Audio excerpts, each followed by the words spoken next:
Ya Mungu, sisi ambao tumeumbwa kwa sura na mfano wa Mwenyezi Mungu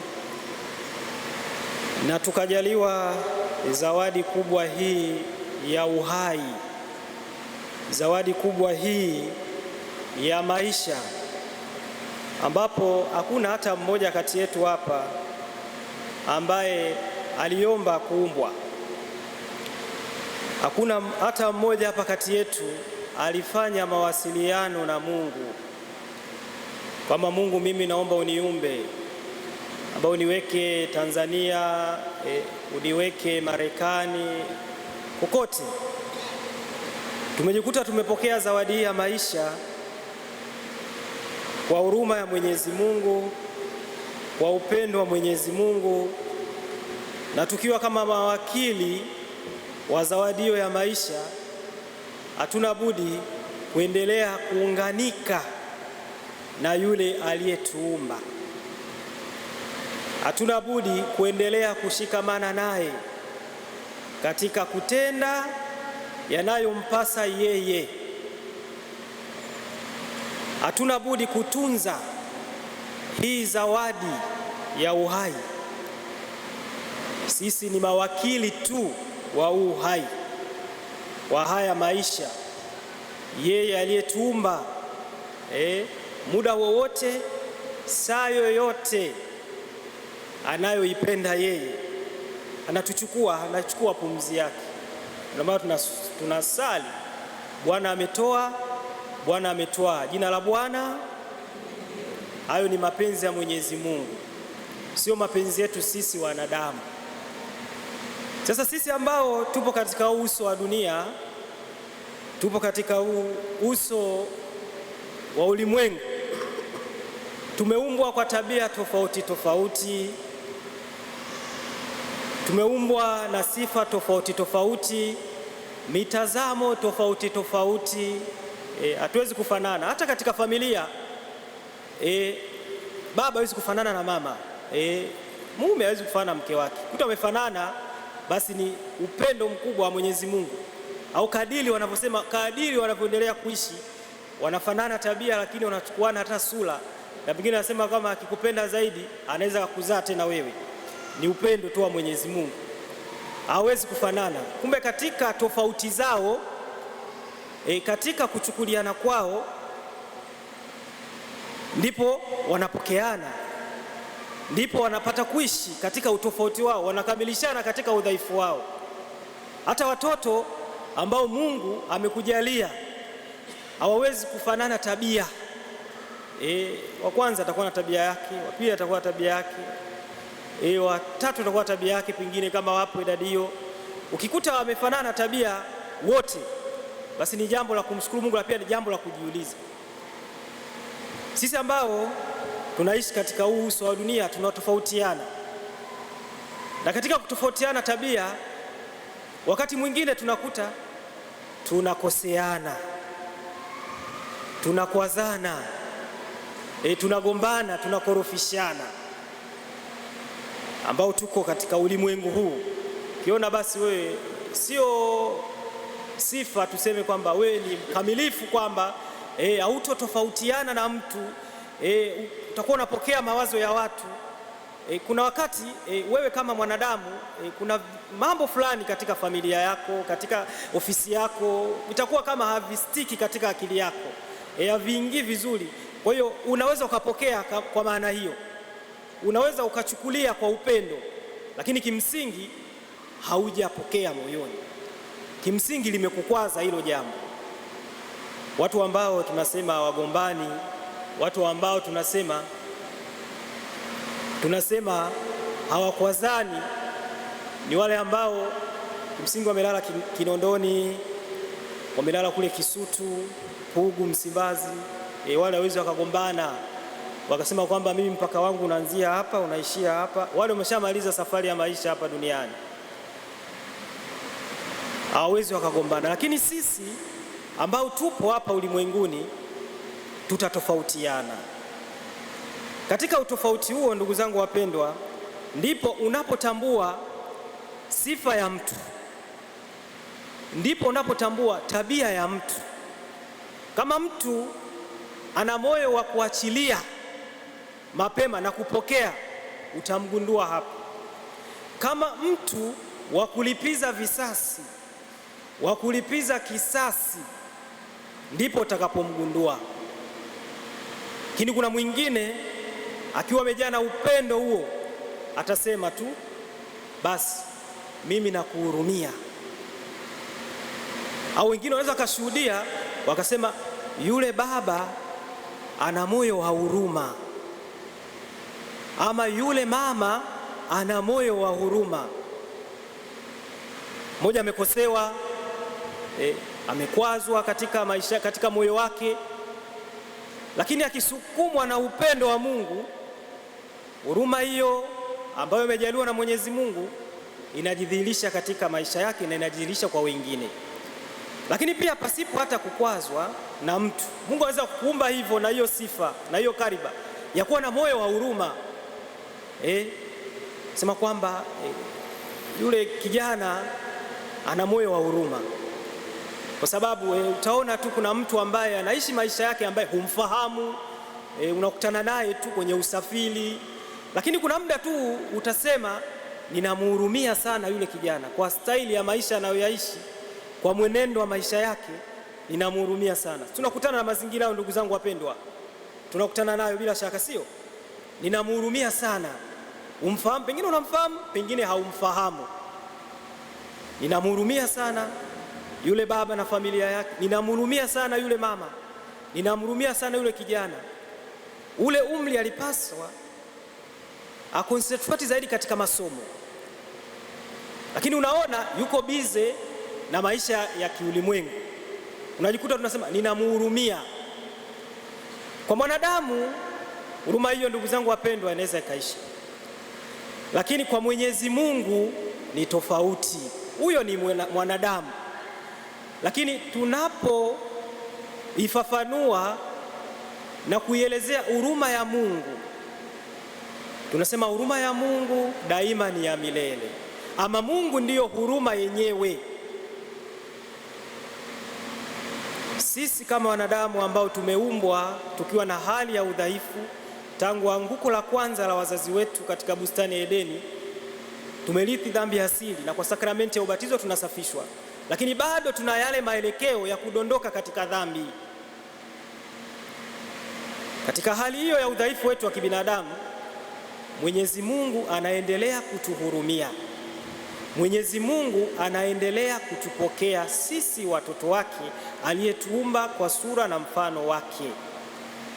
Ndugu zangu wapendwa, ni Dominika ya pili ya Pasaka baada ya kuadhimisha Dominika ya Pasaka, sherehe kubwa ya ukombozi wetu, sherehe kubwa ya wokovu wetu.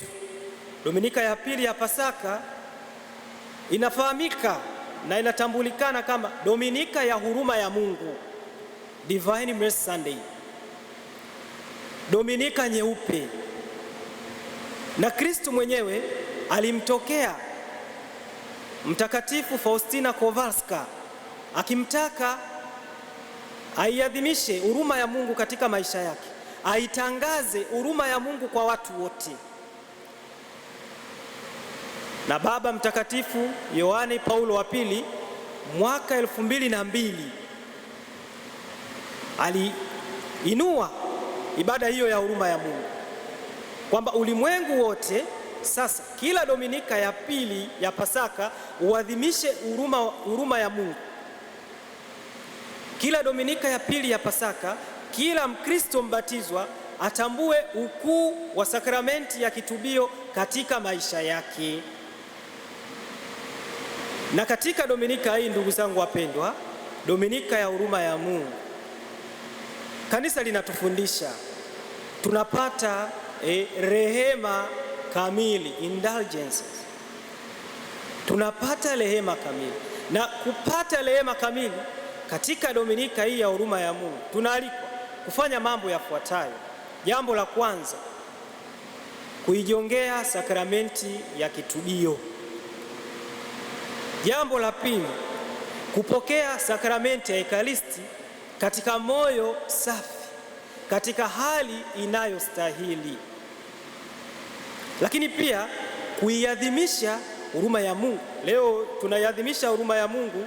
Tulianza na novena ya huruma ya Mungu. Tunajua tuna rozari ya huruma ya Mungu, tuna novena ya huruma ya Mungu. Tulianza na novena ya huruma ya Mungu mpaka kuifikia siku hii ya leo, Dominika ya leo, Dominika ya pili ya Pasaka, Dominika huruma ya Mungu, Dominika nyeupe, tukiendelea kumtukuza Mwenyezi Mungu kwa upendo wake mkubwa kwetu sisi wanadamu, ambaye hachoki kutuhurumia, ambaye hachoki kutusamehe. Wanadamu atachoka, lakini Mwenyezi Mungu daima hachoki kutupokea sisi watoto wake. Haijalishi tumetenda dhambi kubwa kiasi gani, haijalishi tumeanguka katika dhambi mara ngapi, tukimwendea Mwenyezi Mungu kwa moyo wa toba na kwa moyo wa unyenyekevu, sifa kuu ya Mungu huruma, na anatupokea na kutusamehe makosa yetu. Ndiyo tunachokiadhimisha, ndugu zangu wapendwa, katika Dominika ya leo. Kanisa Katoliki ulimwenguni kote linaienzi huruma ya Mungu katika safari ya maisha ya mwanadamu. Hakuna mwanadamu ambaye ni mkamilifu. Ukamilifu unaupata pale tu utakapotoka katika ulimwengu huu, pale ambapo utahukumiwa. Unajua kuna hukumu mbili. Kuna hukumu ambayo ukifa pap inaanza pale pale siku ya kifo chako, particular judgment, na ile ya mwisho ambayo Kristo akifufuka katika wafu atakuja kuwahukumu wazima na wafu, hukumu ya wote. Kumbe Mwenyezi Mungu, ndugu zangu wapendwa, ni Mungu wa huruma, ama Mwenyezi Mungu ndiyo huruma yenyewe ambayo inajidhihirisha katika maisha yetu pasipo kuchoka. Leo tunaalikwa, ndugu zangu wapendwa, kuienzi hii huruma ya Mungu, kuitambua hii huruma ya Mungu katika maisha yetu sisi wanadamu, tukijaa mioyo ya toba, tukijaa mioyo ya unyenyekevu. Tutambue umuhimu wa sakramenti ya kitubio katika kujipatanisha na Mungu. Tutambue umuhimu wa sakramenti ya msamaha, sakramenti ya upatanisho katika kutua mizigo ambayo umeibeba, ili urudi kwa muumba wako, ili urudi uendelee kuishi maisha anayoyataka yeye kadiri ya matakwa yake. Katekisimu ya Kanisa Katoliki, ndugu zangu wapendwa, katekisimu yetu nambari ya kwanza inatufundisha hivi. Kwa nini Mungu ametuumba? Kwa nini Mungu ametuumba watoto?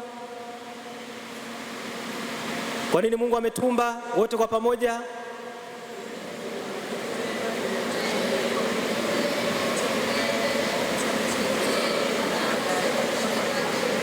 Kwa sauti, hamjakosea, mmepatia, mjiamini sasa. Sema kwa sauti, kwa nini Mungu ametuumba?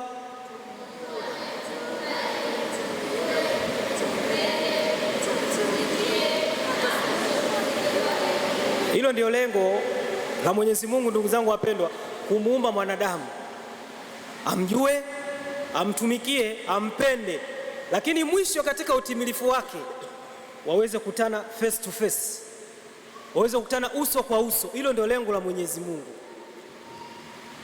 Hiyo ndio huruma kuu ya Mwenyezi Mungu ambayo inajidhihirisha katika upeo wako wewe mwanadamu. Mkesha Pasaka tulisikia masomo mengi, masomo 9 katika Agano la Kale ambayo likimuhusu mtu. Ni thamani sana, mwanadamu ana thamani sana mbele ya macho ya Mwenyezi Mungu. Masomo yote yalimuhusu mtu tangu kuumbwa ulimwengu, mwanadamu. Kuna wimbo fulani labda wanakwaya wanaweza kawa na ufahamu, nikiziangalia mbingu ni kazi, mwezi na nyota za mbinguni ulizo. Kuna shairi nasema mwanadamu ni nini, naye mtu ni kitu gani? Si kama mnalifahamu, naye mtu ni kitu gani?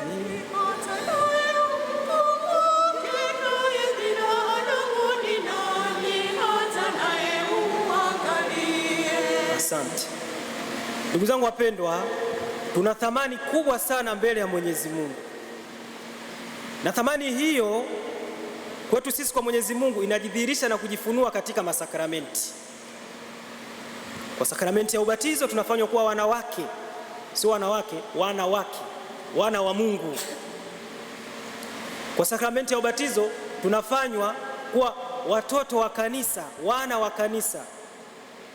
Baadaye tunakamilishwa kwa sakramenti ya kipaimara na sakramenti ya Ekaristi Takatifu, tukiendelea kumpokea Kristu katika maisha yetu, Kristu ambaye anaiuisha mioyo yetu, na baadaye Kristu mwenyewe ambaye ameziweka hizi sakramenti anataka tuendelee kuponywa nafsi zetu.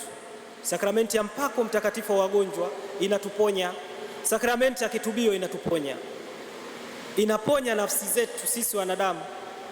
Sakramenti ya kitubio inatuweka huru, tunatua mizigo yetu, tunajipatanisha na Muumba wetu.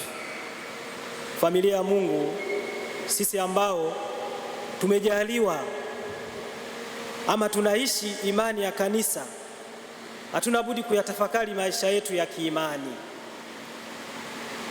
Na leo tunapotafakalishwa huruma ya Mungu, lazima tuingie ndani ya mioyo yetu, sisi ambao hatujamuona Kristu kwa macho yetu physically kwamba amefufuka, kama ilivyo kwa mitume waliyemuona kwa macho yao, wengine mpaka kusema ni mzimu.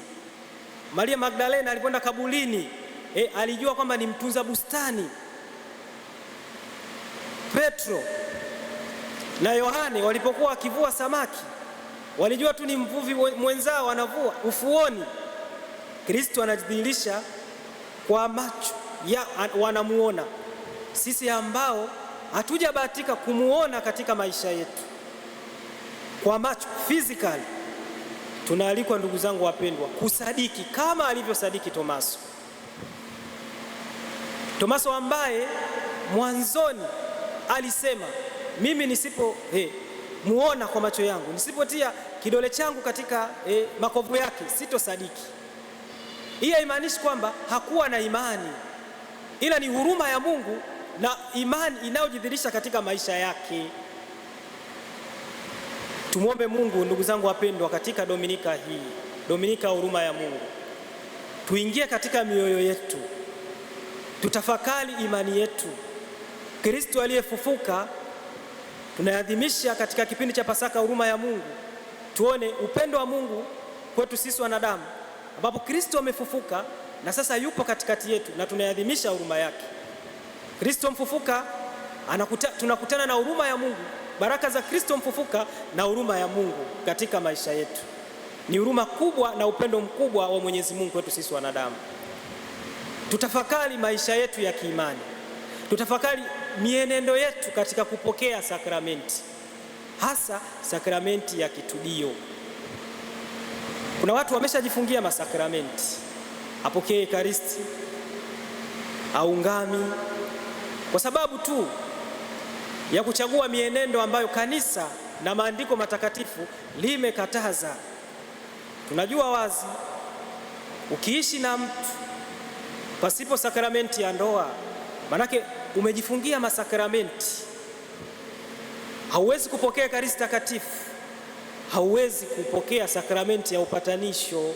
Unaikataa huruma ya Mungu, unamkataa Yesu wa Ekaristi ambaye kila siku tunamwadhimisha katika altare yake. Tuingie ndani ya mioyo yetu, tutafakari huo upendo wa Mwenyezi Mungu. Ndugu zangu wapendwa, Kristo ambaye amefufuka kwa ajili yetu, ambaye daima anatuongoza, ambaye nuru yake mshumaa Pasaka unaendelea kutumurika, unaendelea kutuangazia katika kuchagua na kutenda anayompendeza yeye siku zote za maisha yetu. Tusadiki, Kristo anasema tusadiki, tuamini sakramenti hizi ambazo zimewekwa na yeye mwenyewe, tuzipokee kwa mioyo minyofu, tuzipokee kwa imani, ndio wokovu wetu. Tunapoenda katika sakramenti ya kitubio, ni sakramenti ya unyenyekevu. Umekaa, umetafakari, umeketi, umeona nimeharibu uhusiano na Mungu, narudi, naenda kujipatanisha na Muumba wangu, naenda kujipatanisha na yeye aliyenileta hapa ulimwenguni. ni unyenyekevu mkubwa, na Mwenyezi Mungu hachoki kutuhurumia, hachoki kutusamehe. Maana tunasema huruma yake ni ya milele, huruma yake inadumu milele. Tumwombe Mungu katika adhimisho la ibada ya misa atujalie tuwe na moyo huo, tukiwa kama Wakristo wabatizwa ndani ya kanisa Katoliki, tuienzi, tuithamini na tuipende huruma ya Mungu, sakramenti ya kitubio. Kukaa miaka 3, 4, mwaka mzima haujaungama ni kufunga milango ya baraka katika maisha yako. Kuna vitu kwenye maisha yako unaweza kana viendi, familia, migogoro, kila siku haiishi, kazi, changamoto, kwa sababu umefunga huruma ya Mungu katika maisha yako, haupokei masakramenti. Tunapokataa maisha ya masakramenti, hasa sakramenti ya Ekaristi na kitubio, familia ya Mungu, tunafunga milango ya baraka katika maisha yetu, tunafunga milango ya neema katika mioyo yetu. Leo iruhusu neema hiyo ya Mwenyezi Mungu ijidhihirishe katika maisha yako kwa kurudi, kwa kumwomba Mungu msamaha, na Mwenyezi Mungu anatupokea tunapomwendea kwa moyo wa toba, tunapomwendea kwa moyo wa unyenyekevu. Mrudie Mwenyezi Mungu, jipatanishe naye, rudi ili uruhusu milango ya baraka ifunguliwe katika maisha yako. Tumsifu Yesu Kristo. Tusimame tukiri imani yetu.